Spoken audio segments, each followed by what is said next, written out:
Welcome to Pussy Protagonist. I'm your host, Isabel. This is the podcast show where we discuss about sex, sexuality, sexual desire through personal stories and experiences.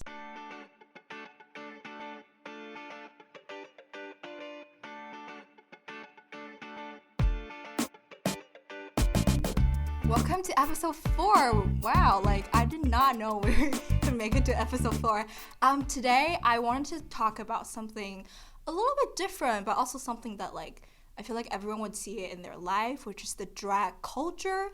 I personally don't have a lot of experience about drag culture. So yeah, today I would call you my drag mother, to be honest, to talk to me about drag culture, self-expression in the LGBTQ community. So, hi, Mike. Hello. Hi. Thank you for having me. Thank you for being here. Are you excited to talk about drag today? Yes. It's all I'm ever excited to talk about. Mm-hmm. Thank you so much for having me. This is so cool. You are literally, I think, the only person in my life right now that I know who is doing drag, I feel like. Yeah. That I've been exposed to. So yeah. We're going to talk about it.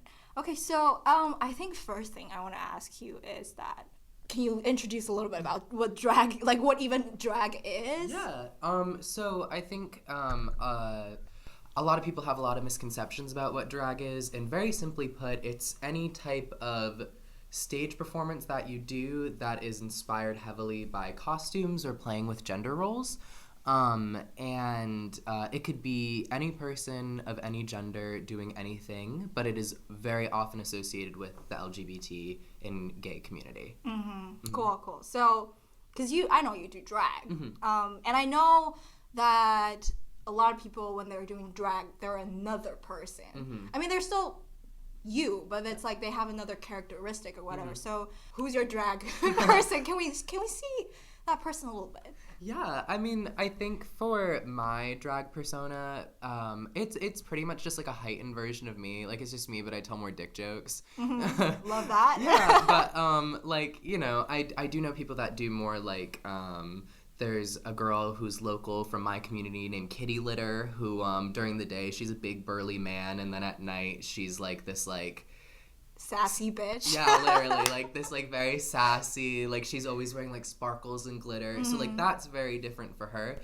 But in the very least for me, I'm pretty much the same in makeup as I am out of makeup. Mm-hmm. It's just I have more of that bad bitch energy. So do you have a drag name? Yeah, so my drag name is Figgy, which is just my nickname in real life at this point. Mm-hmm. But it's just based off my last name, which is a long Portuguese last name that no one can pronounce. Mm-hmm. Yeah. Right. So you love Figgy, is that what you say? Figgy, yeah. F-I-G-G-Y. That's so cute. Mm-hmm. And so I want to know how did it all start? How did you start finding I want to do this, and it's something that makes me present the real me? I think for me personally, it was a lot of when I was a kid, I would always, when you'd play with other kids, I'd always want to be the girl character. I'd always want to play with the girl toys. I always wanted Barbie dolls, and I never really knew that was something that was, different or off until I started noticing that other boys weren't really into so many of those things.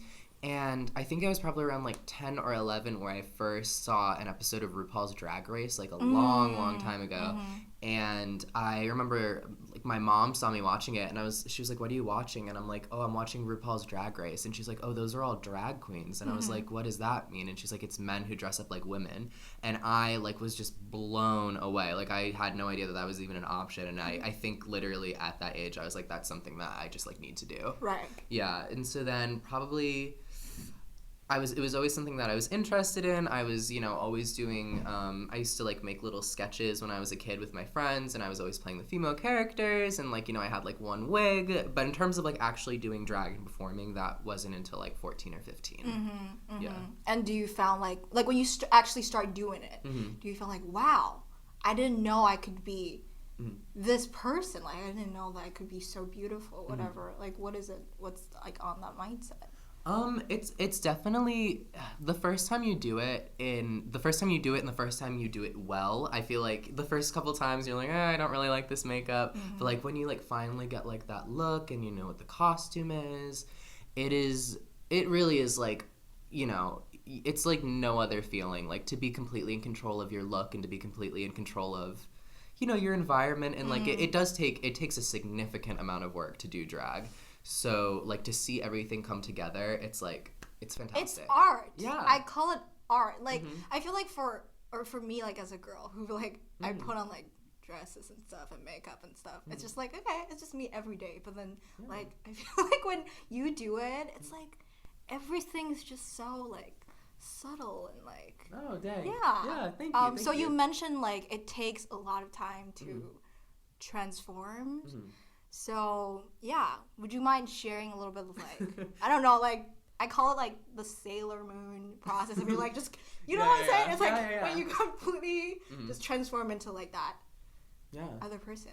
No, my Sailor Moon transformation, it's very, like, I would say for me, the biggest thing that takes the longest amount of time is shaving. I have a really, really thick, heavy beard. So that literally shaving my beard, my neck, and my chest takes like 45 minutes before I even start doing makeup. And then because of the type of look that I like to go for, which thank you for saying it's subtle, but subtle. It's subtle for like a clown. No. But I really like to put on like a lot of makeup, and so for me it's just like probably doing like the actual like to have like the foundation, the lashes on, the contour, the highlight, all that stuff probably takes me about like an hour or so. Yeah, if I really need to like get out the door, like I can probably cut it down to like 35 minutes, but like the process of doing makeup is so much fun for me personally because like and this is not every drag queen's experience, but like I mix all of my own makeup and stuff, so it's like really like I feel like I'm like painting, like I have like a little like mixing. It's so much fun. It's so much fun. So yeah, I think the next thing I want to sort of discuss with you is that like how do you think doing drag represent you as a person and your sexuality, and like why doing drag is important to you?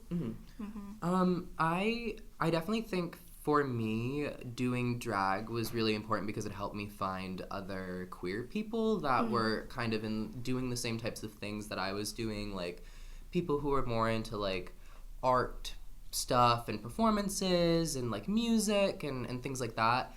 And, you know, I think it's really important, one, because it gives queer people a platform and also, like, gives an environment for other queer people and non-queer people to watch these people. Right. And also, like, the sense of community around drag is so tight-knit and strong, and, like, it's really important for me because I feel like it's really helped me find my chosen family, which is nice. That's good. Yeah. So how often do you do drag? Like...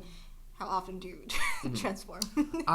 So for me, I do wear makeup a lot in my day-to-day. In terms of like a full drag transformation, probably like on the weekends when I'm either on sets acting or like, you know, going out to clubs or something. So like the lashes, the wigs, and all that type of thing, that's only probably like maybe like Friday, Saturday, like only 2 nights out of the week. But I usually try to do a little something like every other day. Yeah. Even like sometimes in classes or like I saw you on the street. Like do you still? I know you're still in your figgy mode. Yeah, but like so, do you also do that in like school or just in classes, or like I only do drag in certain events or certain occasions? I guess it used to be for me, it was only for very specific occasions, but I think now I'm starting to move more towards I like to wear it in my day-to-day life, and that is not the case for every drag queen at all. Like it's, you know, a lot of people, like I was saying, like big burly guys during the day, once a week, they transform into this like sassy bitch. Yeah. And so like, yeah, that at least that's it for me.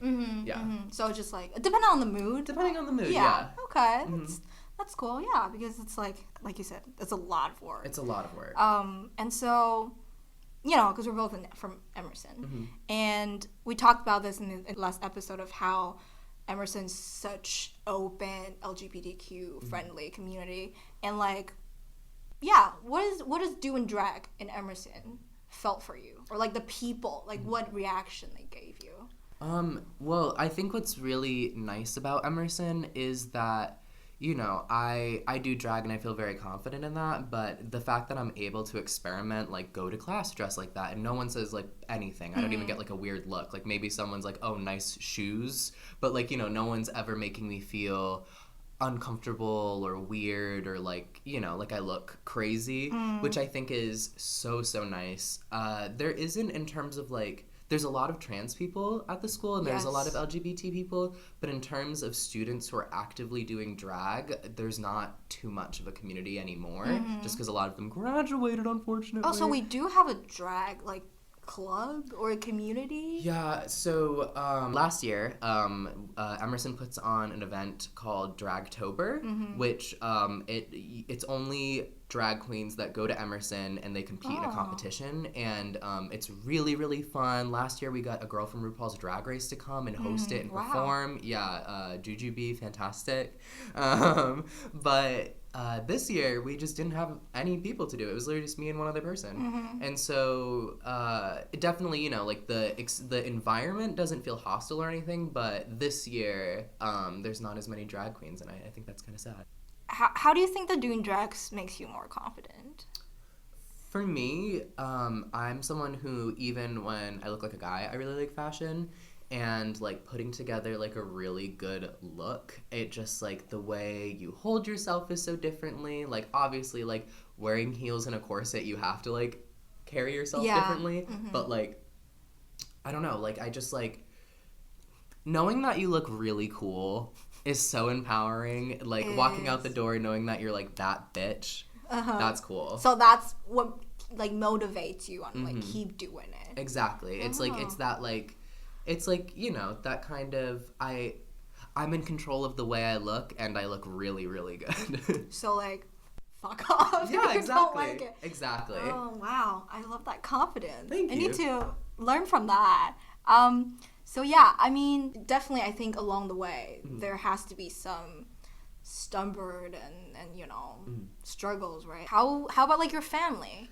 Yeah, I'm from, I went to a Catholic high school, and I'm from kind of a conservative area. So back when I was in high school, it was a big issue. I would, like, have to, like, sneak out and do my makeup at friends' houses and change, and then, like, literally when I'd be driving back home, I'd be, like, in my sweatpants, like, rubbing a makeup wipe on my face as I'm, like, pulling up into, like, the garage. So my parents have started to come around a lot more now, but definitely just, I think them seeing me in Boston and seeing me at Emerson and knowing that, like, I'm okay and it's safe has made them a lot more open to the idea. Yeah. But I think a lot of people, especially parents or family members who might not be agreeing with the lifestyle choice or agreeing with you doing drag, I think has a lot to do with maybe their fears of what the world might think of you, not necessarily them not liking you. Right. If that makes sense. Yeah. And I think it's like, even though I feel like there are more people doing drag, but also it's like, are the society really is accepting that culture? Like, if you just see like a drag queen on the street, like, they still have that fear that you're going to be judged or not, you're going to be, like, hate.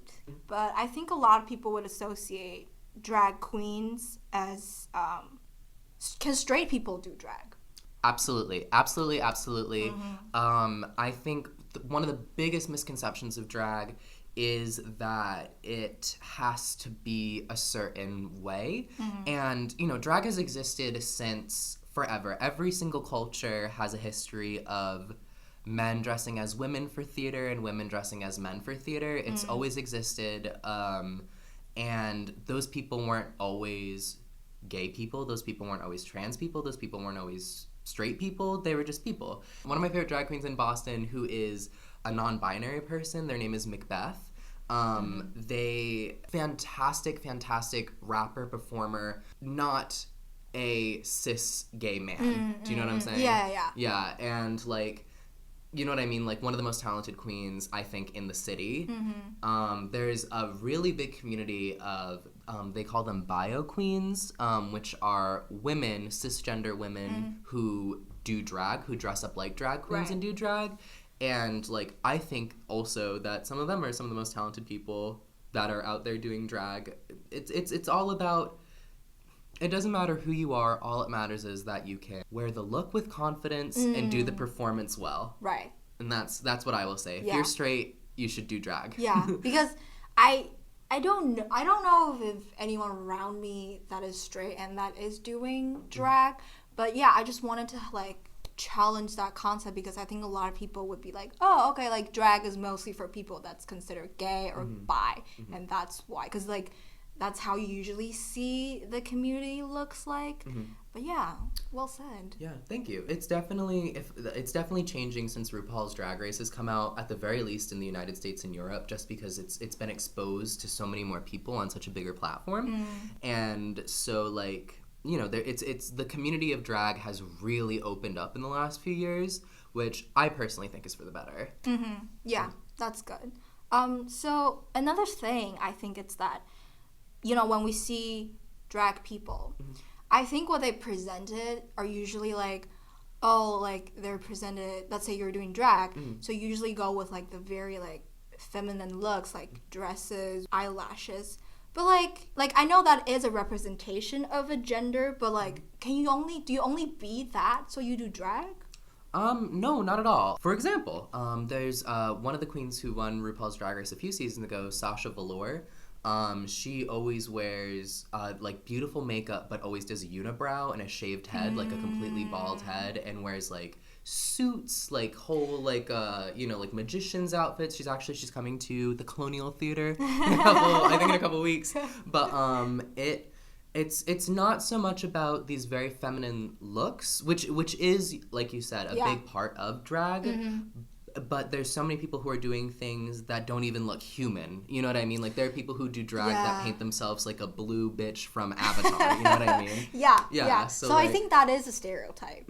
I would say so. For drag, it's like, oh, if you're doing drag and you're men, then you're obviously going for, like, the girl's look. And if you're a woman who's doing drag, you're going to be like, I'm going to wear a suit and stuff. But it shouldn't be. Like, it should just be whatever. If you want to be an Avatar, like, you be it. Yeah, bitch, rock out with your blue self. Like, you know what I mean? Do you think that drag in our society, as we said, like, it's more open, it's more, because, you know, I haven't really seen a lot of drag people on street unless, let's say, I go to, like, a drag bar or there's, like, a gay parade. These people show up. So I keep feeling like they're being hidden. I definitely think seeing someone in drag during the day, I think, is more uncommon than not, because most people, it's hard to hold a job if you're painting yourself like a blue person, you know what I'm saying? Yeah. And so I think a lot of people who maybe aren't in the same position as me that get to go to a super liberal school, who, you know, like, can dress however you want, no one gives a shit, like, don't necessarily have that affordance. So people who would want to be dressing like me during the day might not be able to because of whatever mitigating circumstances. But if you want to see some drag queens during the day, head on down to Sephora or the Mac store. You'll see the girls out there. Oh my god, Sephora.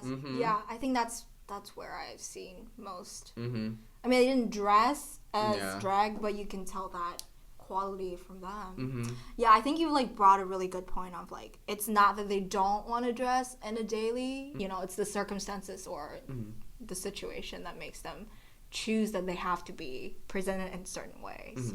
Yeah. And also, do you think that drag culture is sort of because as we said, it's like we consider drag as a performance art, I would say, but also, do you think it kind of was limited in, like, oh, it's only for entertainment, it's only for, like, media? I go back and forth on this a lot, actually, because on one hand, I definitely really think that more people should be doing drag in their day-to-day if that's what they want to be doing, but also, because of the historical context of the word, in terms of, like, drag queen usually relates only to a cisgender gay man who's dressing as a woman, I think a lot of people who maybe, you know, are playing with their gender roles more wouldn't necessarily want to call themselves drag queens or say that what they're doing during the daytime is drag, only because then it implies that, oh, are you trying to trick someone? Like, you're walking during the day trying to look like a woman, but you're really a man. I definitely think that, like, everyone should express themselves in the way they want to, and that they should, like, you know what I really think that people, you know, more people should, once again, be the blue bitch from Avatar if they want to be the blue bitch from Avatar. But I just think that there's so much misinformation and, like, conflicting ideologies about, like, what drag is to, you know, like, the rest of the world outside of the community, that a lot of people are scared. So it's definitely limiting, but I don't know if we should unlimit it, non-limit it, or just, you know, completely move away from doing, you know, even calling it drag if you're doing it in your day-to-day. So yeah, exactly. Do you think the society needs to adapt drag culture in a better, more friendly way? Absolutely, and I think that it's already really starting to happen in terms of, like, you know what I mean, like, Zayn from One Direction said that he borrows his girlfriend's shirts all the time and, like, walks around and does that, and, like, you know, you'd never see, he's like a hot guy with a beard, and he's wearing, you know, like, a women's shirt. Zayn's hot. He's hot. He's really hot. But come like, on. You wouldn't, but, like, you know what I mean, like, he's wearing a women's shirt, you'd never be like, oh, that's a drag queen walking down the street. Like, it's just like, maybe it's just what he wants to do. Exactly. And, like, I think that, you know, I don't think that everyone needs to be wearing 6 pairs of lashes and a wig to go down to the market. But, you know, I think that if you're a guy and you want to wear a skirt one day, you know, wear a skirt. If you're a girl and you want to cut your hair short and, you know, like, put on a fake fucking mustache or something, I think you should do that. I think a lot of people could take from drag and just realize that clothes are clothes and it's really not that serious. You know, like, if you want to wear what you want to wear, it doesn't say anything about you other than you had $5 to go to Forever 21 and buy that skirt.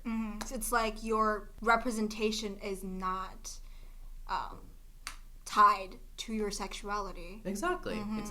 You're just you, and, like, whatever you want, like the blue avatar. The blue avatar. You're just you. You're just you. Oh, that's great. Yeah. So I don't know. Do you have a favorite drag queen or drag king that we could know? Yeah, I have so many. I really love Sasha Velour, like I said. I think she does a lot of really cool performance art. I really, oh my god, I really enjoy Willem, who is another Drag Race girl who does a lot of, like, live performances and singing, which I think is really cool. Oh my god, Kimchi. Oh, I know Kimchi. I love Kimchi. Kimchi, her performances are getting a lot better, but if you just want to look at someone who is, like, beautiful, just walking around being beautiful, like, just go on Kimchi's Instagram. Fantastic. I love Kimchi. Also, I think, right, because Kimchi's Korean. Because I know, like, drag is, like, mostly a Western, like, it's coming from Western culture. And, like, seeing Kimchi, I don't know if you know this dude from Try Guys. Oh, Eugene, yes. Yeah. And, like, you know, he's doing drag and, like, he's beautiful. And just, like, I don't know, I feel like seeing more Asian men or, like, Eastern men doing drag is just, like, beautiful, you know? Yeah, totally. And it's definitely something that I don't know if I'm informed enough about, but, like, there's definitely, like, another girl who is Korean who she has a show called Shots with Soju. She was on Drag Race too. She's also very fantastic.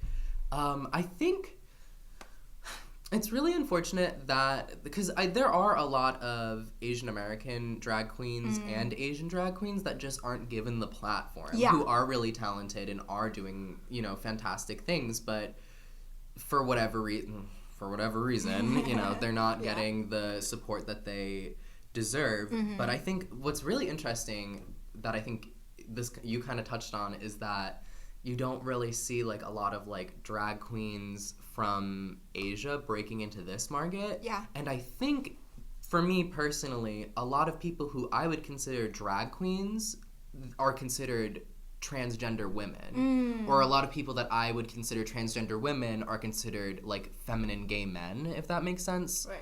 And, like, I just think that I think the people are there and they're ready to have a career. It's just everyone else needs to allow them to. Yeah, I think it's just like they need to have that door open for them. So yeah, like what would you say to people who is still trying to explore their interest in drag and like dressing up as themselves? Like, what would you suggest them? If you are interested in it, do it. I would say, something that the advice I give to everyone, if you live in a place that celebrates Halloween, that's your night. You know what I'm saying? Like, no one can tell you anything. If you're feeling uncomfortable or people are making you feel bad, you can always just be like, it's just a costume. It's a joke. And, I think Halloween is a great time to try that. But, like, if it's something that you're interested in, like, baby steps. Like, maybe buy some mascara one day and just put on mascara into your daily routine. Or, if you're trying to look more masculine, like, maybe figuring out, like, what clothes make your shoulders broader or something. Like, I would always say if it's something that you're interested in, at the very least, just look into it a little bit. Just go to the store and try on some clothes. You don't have to buy them. Right. Yeah. And see how it looks on you. And see if it makes you a little bit better. Exactly. As you. Because, you never know what's going to make you feel more confident, And, like, if a certain article of clothing makes you feel good that you maybe would never have expected before, like, I think that's a beautiful thing. I think you really should try it if you're interested. Right. Yeah. So do you think that drag is a way to enforce gender equity? I definitely think it is a tool. I definitely think it is, I definitely, yes. The short answer, yes. Long answer, I think people seeing people kind of just expressing themselves in the way they want to instead of how they feel society expects them to act as a man or a woman or whatever gender they identify as. I think everyone would just be a lot happier if they could just be themselves. Yeah. Literally the first time I saw Mike in drag, I think it was Galentine's Day. It was, okay, so we had, Galentine's Day. So just like a bunch of girls who's like singles and shit. And yeah, Mike showed up. I think it was like your blonde wig and you're Ariana Grande. Yeah.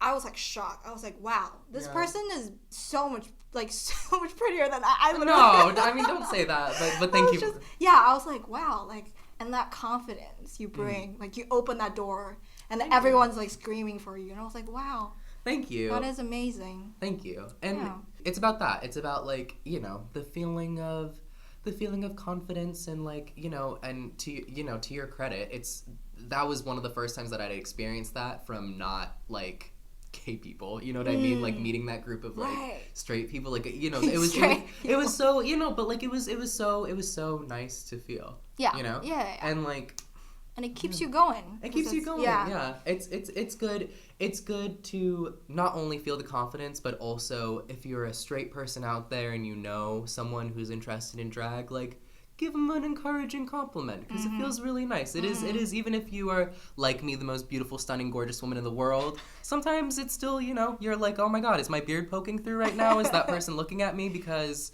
I look like a dude? Yeah. So yeah. All right. I hope you enjoyed talking with me today. Absolutely. Okay. I hope that the audiences out there like this episode and like, drag a little bit better. And if you want to do drag, start now. All right. Thanks for staying with us for another episode. I will see you guys really soon. Back on air. Bye. Wait, bye. All right. Bye.